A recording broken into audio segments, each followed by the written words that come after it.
We are family.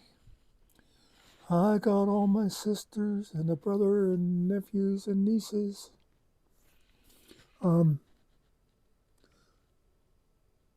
we got no sponsor for today's episode. Sorry to say. Uh, I had to drop My Pillow as a sponsor. They haven't been paying their bill. They haven't paid their advertising bill for the last 3 months. And so once it got up to $100, I just couldn't take it anymore. So I'm sorry, Mike. You're on your own. If you ever pay me, then I'll start advertising your pillows again, even though they're lumpy and uncomfortable and feel like something that some guy might have designed while he was high on crack. But hey, advertising to advertising. Anyway, so I was sitting here and I thought, I never did a video for tomorrow. What should I do? And I thought it's Sunday. Maybe I'll talk about religion. And I thought, nobody wants to hear that. So I thought, I haven't done a family story, I think, for a while. And for some reason, I was thinking about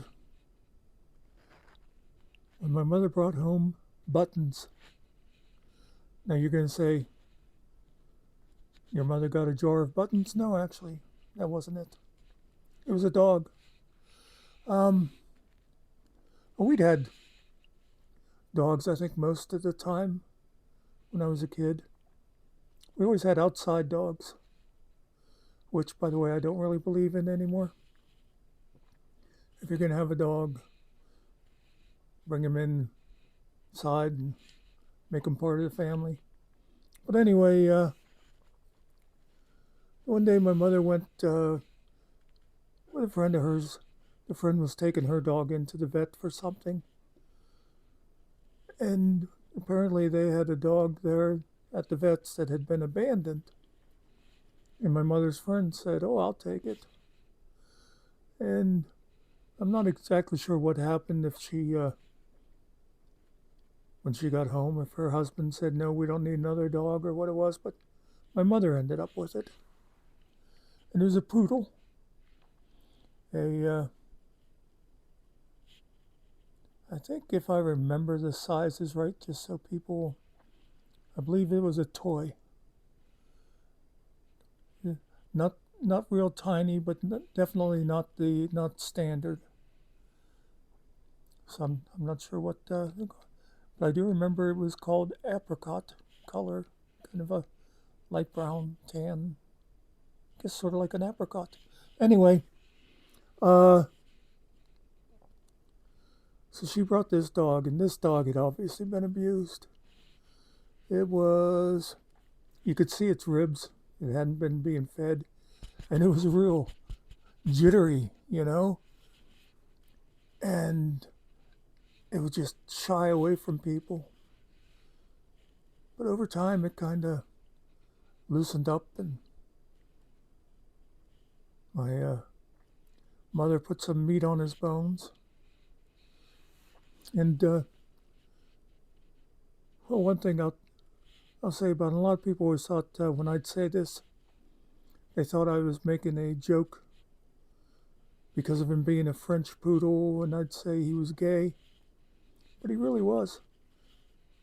He never showed any interest in female dogs, but then he'd go and try to hump male dogs.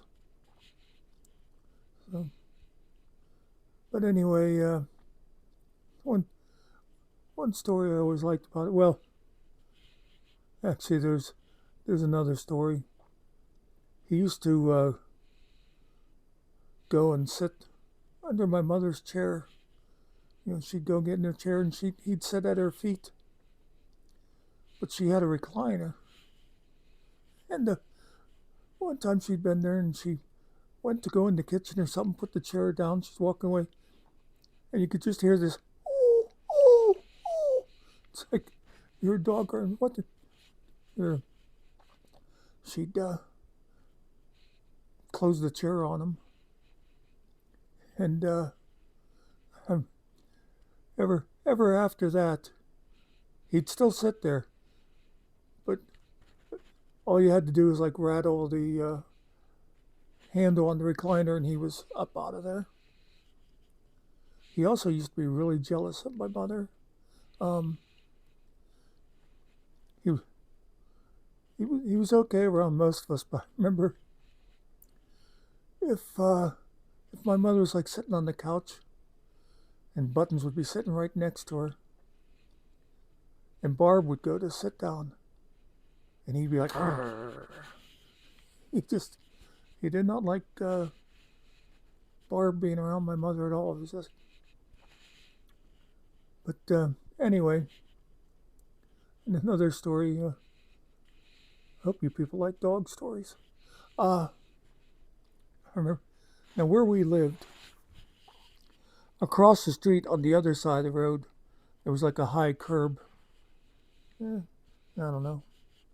Anyway, then, of course, there was houses over there. One time, we were like out on the front porch, and there's Buttons over there standing across the yard and across the road in someone else's yard. Or for my many English viewers, the front garden. I think isn't that what they say? I don't know. English people are weird. It shouldn't be called a garden unless it's like got something there besides grass. Anyway, he's over there in the front yard, and Barb comes and she yells at him, "Hey, you're not supposed to be over there." And he coming back and he jumps down from that little bit of a wall and he like stumbled. And Barb goes, "Oh, did you hurt yourself?" And he comes over and he's limping with one leg. He's on 3 legs and he's limping. And Barbara's like, "Oh, I hope you're all right," and stuff. And then and she pets him and stuff. And then he goes to walk away and he's limping on a different leg. The little bastard totally played her.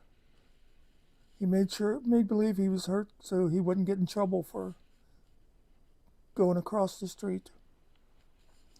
So, when they say animals are stupid, don't believe them. Another thing about him, my father, for quite a few years, he worked away. He'd only come home on weekends because he worked for a construction company. And he'd come home Friday nights, usually with a bucket of Kentucky Fried Chicken. But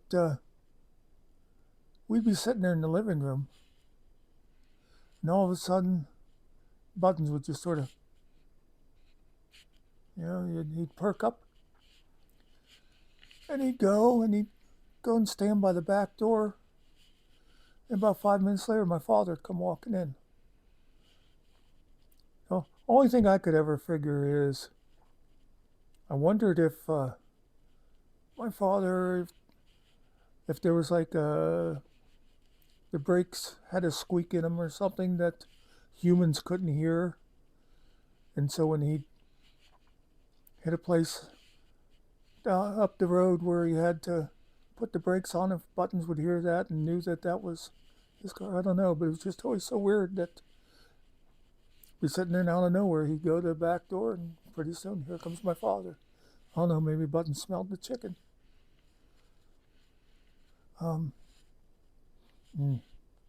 Kentucky Fried Chicken, that sounds good, doesn't it? Especially, I always love their coleslaw, but I don't think they make it the same way anymore. See, now what you did, you made me hungry. I do like to get the deli chicken down at Comet once in a while. It's pretty good. But they don't have the coleslaw. So anyway, that's the story of Buttons. And hope you're all having a good day today. I managed to keep this one at a reasonable time. I'll try to do that more. Peace out.